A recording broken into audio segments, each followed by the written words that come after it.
Today we're going to cover Chapter 11 titled Stage 2, Income Distribution During Retirement. This is probably the most important chapter in the book to help you understand what must happen for you to create, design, and then implement a strategy to provide you income that will last for as long as you live. And we covered Stage 1. Stage 1 during retirement planning is asset accumulation. If you're retired or soon to be retired within 5 or 10 years of retirement, you have to switch over, you have to transition into Stage 2, which is income distribution planning. And when you look at Stage 2 of retirement income distribution planning is about eliminating volatility. It's about preventing principal losses. It's about securing your financial security and not trying to earn the highest rate of return. It's about taking income from your assets now, not waiting for some time in the future when maybe your losses are made up or until you've made a certain rate of return. Stage 2 of retirement income distribution planning is about creating pension-like guaranteed income that will last for as long as you live and, if you're married, for as long as your spouse lives. We like to cover what we call our income distribution 8-step process. And you can read this in this chapter. It's great information, and it gives you a step-by-step guide of what you need to do. The first is, number 1, above all, retirees and soon-to-be retirees must create pension-like income. Income that guarantees they will never run out of money for as long as they live, and if they're married, for as long as their spouse lives. And that will allow you to then save money every year. The more income you generate right now on a monthly basis, the more you can probably save. We like you to create more income per month than you need to spend so that you can save money. There's a cartoon about number 1 that we placed inside of this chapter, and it talks about two co-workers that are talking. And there's a gentleman, and he's talking to his buddy. He says, "Hey, Bob, I really need to talk to you. I have a huge problem. My pension is just way too big. It pays me way too much money every month, and it never, ever is going to end. It's going to keep on going month after month after month for as long as I live. It's driving me crazy. I don't know what to do. What do you think?" And then his buddy is thinking, this guy has to be kidding. He's crazy. How could you ever have too much pension income? How could you ever have too much money on a monthly basis? He's crazy. And that's really what we're trying to say there. We don't think you could ever have too much income on a monthly basis. The second thing we have to look at is retirees and soon-to-be retirees should be very concerned about volatility. It's very difficult to make decisions with your money, especially about how much money to take out of your assets if you're going through volatility on a daily, weekly, monthly, yearly basis. You have to get rid of volatility, because if you don't, you might incur losses. You might then sell low. You might end up buying high. You'll definitely end up not taking income or taking less income. So we have to make sure you minimize and eliminate volatility. Number 3, retirees and soon-to-be retirees should be very, very cognizant that they do not have any years until they need to access their money. There's no time period that they should be waiting. They're retired now. Each year goes by, their retirement gets shorter, which means there's one less year that they can now use the money to create the dreams they'd always planned for throughout retirement. So they have to access their money now. There's no time period to wait. If you wait and you're 60, you're going to say the same thing at 65 and you'll still be waiting. If you're 65 and you wait, you're going to say the same thing at 70. You'll still be waiting to use your money. Right now is the time to create a guaranteed lifetime income stream that you can use right now or you can save right now. It's your choice, but you need to create the income now. Number 4, retirees and soon-to-be retirees should not take any short-term risk with your assets that you're planning to use as income over the long term. If you're not planning to use some of your assets at all for income, it's okay, take risk with those. But the assets that you want to provide you income throughout your retirement for as long as you live, you cannot take any short-term or long-term risk with those principal balances at all. You have to guarantee the principal balances are void of principal investment risk.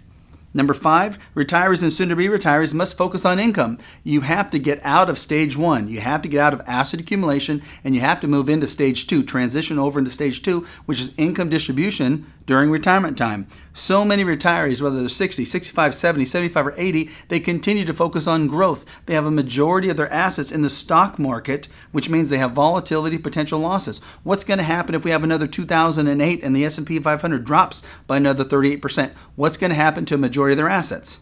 You're exactly right. They're going to go down, and they're going to go down significantly. They might not have enough time to make up those losses before they pass away. They might not be able to take income from their assets because of those losses. So retirees must focus on income. Number 6, retirees and soon-to-be retirees need to move past the do-without mindset. We have to get out of the mode that we shouldn't use our assets for retirement.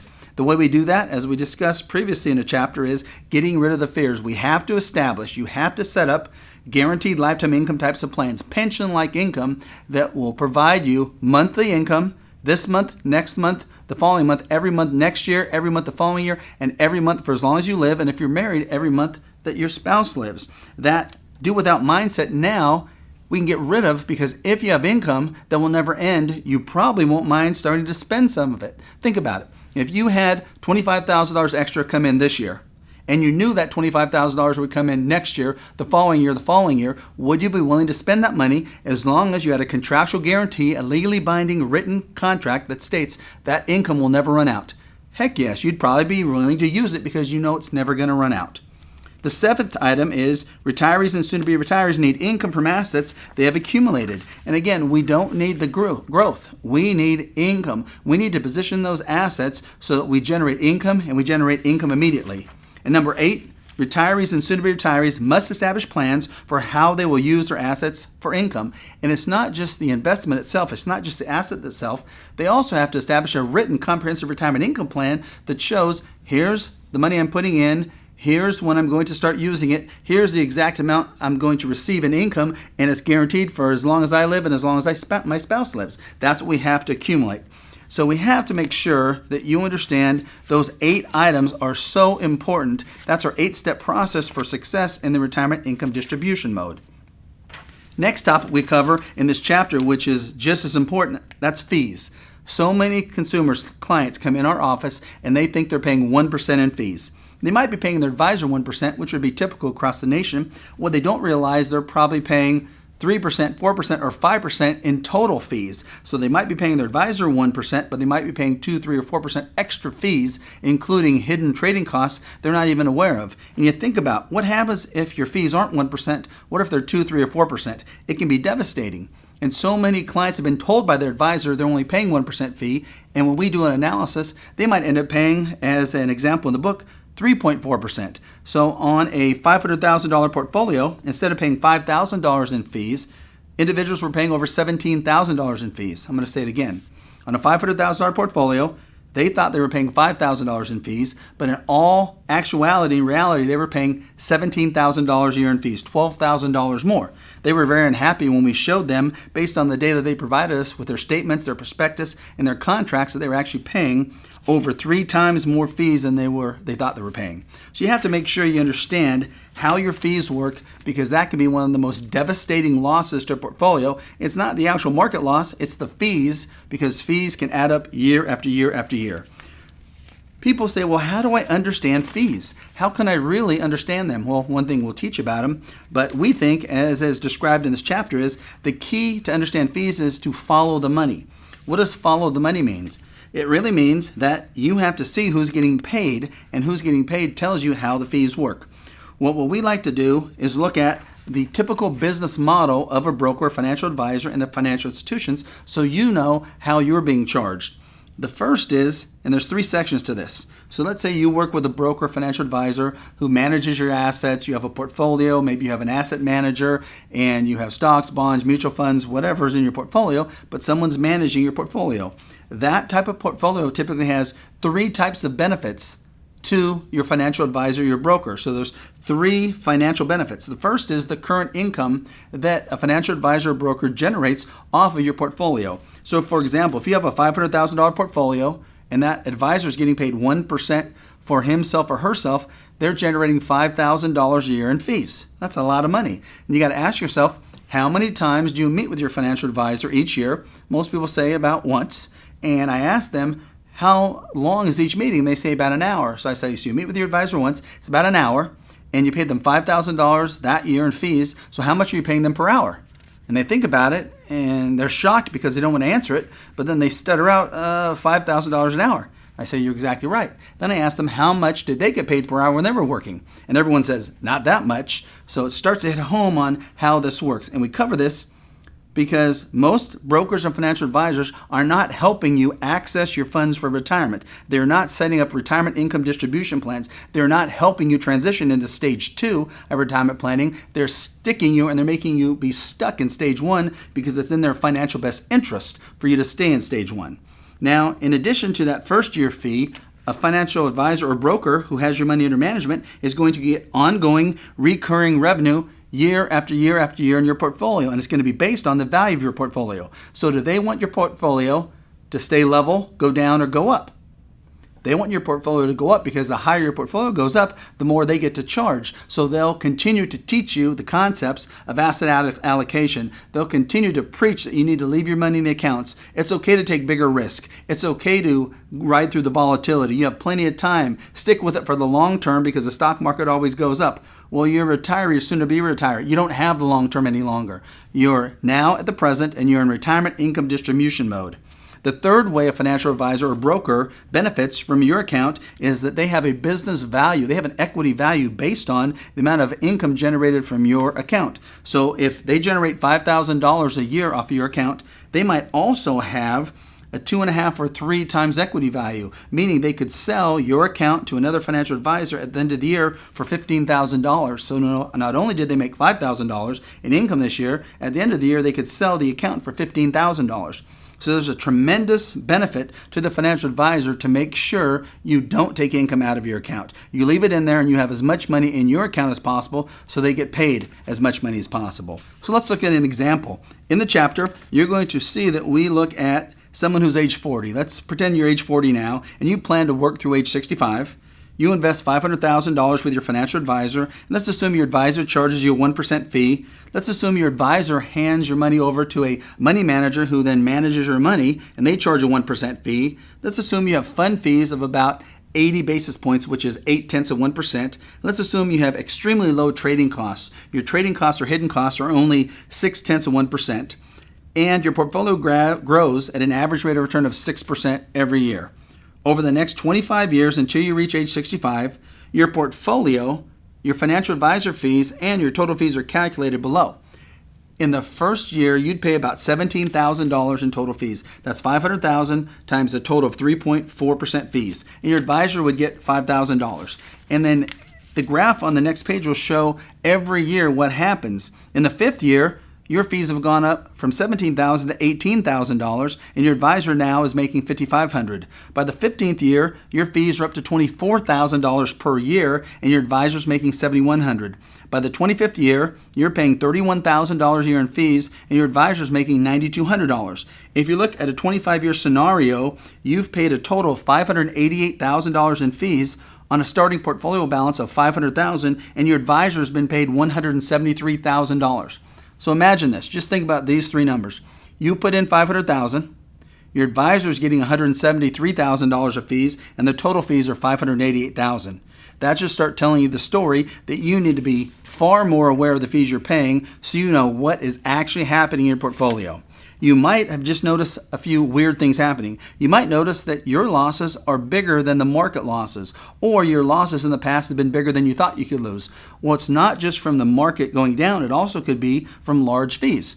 You might notice that when the market goes up, you don't receive the types of growth rates you wanted or desired. It might not just be from not picking the right fund. It also could be from high fees deteriorating or eating away at the rates of returns you should have been getting. And there's some great information that will go through each little step of the way on how your advisor first gets paid fees the first year, how they continue to get paid a fee every year for as long as you live. And if you can imagine you having a $925,000 account at age 65, for example, and your advisor gets paid $9,258 potentially for working with you for 1 hour that year.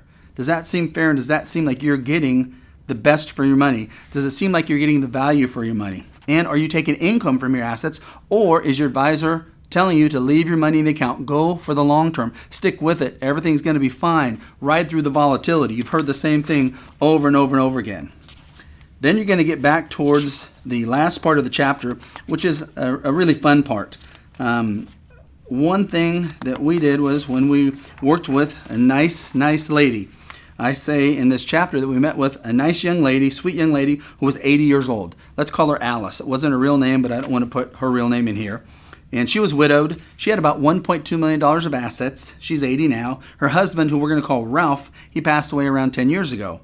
Well, Ralph and Alice, they'd been working with a broker the whole time, and the broker kept telling them not to take income from their assets. Don't use the money. You might run out. The market's volatile. You've suffered losses. Keep it in there. Stay in it for the long haul. Well, the broker was receiving a fee every year, so it's in that broker or financial advisor's best interest to tell them not to use their money. So Alice came in, and we asked her, was she using her money? And she said, no, because I've never used it. My broker keeps telling me not to use it. She says, but I've heard some of my friends who are working with you, they're using their assets for income, and it's guaranteed for as long as they live. We tell her, well, that's right. So we asked Alice, she's age 80, what are you waiting for to use your money? And she didn't know what we meant. She was stunned a little bit. We said, you're 80, Alice. What are you waiting for? Are you waiting until you're 85? Are you waiting until you're 90? Are you waiting until you're 95? When are you waiting to use the money? She says, well, I hadn't thought about it that way, but I would like to start using my money. I'm just afraid it's going to run out. And my broker always told myself and Ralphie that we shouldn't use our money. I said, okay, what if we could create a guaranteed stream of income to you that will last for as long as you live? Would you then want to start using some of your money for as long as you lived? She said, so if I received money this year, what would happen next year? I said, you'd get the same amount. She said, what about the following year? I said, you'd get the same amount. She said, what if the market goes down by 50%? What would I get? I said, you'd get the same amount guaranteed contractually for as long as you lived. And she sat there for a minute. And then she asked, well, could we have set this type of plan up? Could Ralphie and I have set this type of plan up when he was alive so that we could have used some of the money we'd saved for retirement? And I said, you definitely could have set this type of plan up when he was alive, and you could have been getting income for as long as you both lived. So they would have started paying you an income level when you both were living. When Ralphie passed away, they would have continued to pay you the same amount of income for as long as you lived. And she said, so you're telling me we could have used money to take the trips, to go to Italy, to go to Spain, to go to Europe, to do all the things we planned when Ralphie was alive? And I said, yes, we could have. And then she was quiet. She was really, really quiet for a while. And I thought then she was just going to start crying. But instead, she slammed her hand down on the desk and she said, that broker was a real bonehead. And then we both started cracking up laughing, and then we both started crying. And it came up to the fact that she felt so bad that she could have used these assets with her husband Ralphie if the broker would have given her the proper advice. But the broker was looking out for himself. The financial advisor was looking out for himself. He was not looking out for Ralphie and Alice. So we talked about what would happen, and we said, yes, you can set up a plan that will give you income now, might even be able to give you some increased income over the next 5, 10, 15 years if you're living that long, but it's guaranteed it will never run out. It's guaranteed you'll never lose $1 principal due to market volatility or investment risk. It's guaranteed that whatever's left in your account when you pass away is passed on to your beneficiaries, and you never have to worry about it, and you get a written contractual guarantee that everything I'm telling you is true. So in the next section, we then go into what we call bonehead advice. And there's, I believe, 10 items in here where individual clients have came in and told us advice they've gotten from their brokers or financial advisors, which isn't correct. And incorrect advice means it's not in the best interest of the client. So make sure you read through these sections. Very, very important. I think tremendously advantageous information for you to see the type of advice you want to stay away from. So in this particular chapter, when you look at the key, which is income distribution during retirement, this gives you the stepping stones for you to take that first, second, and third step towards financial success during retirement.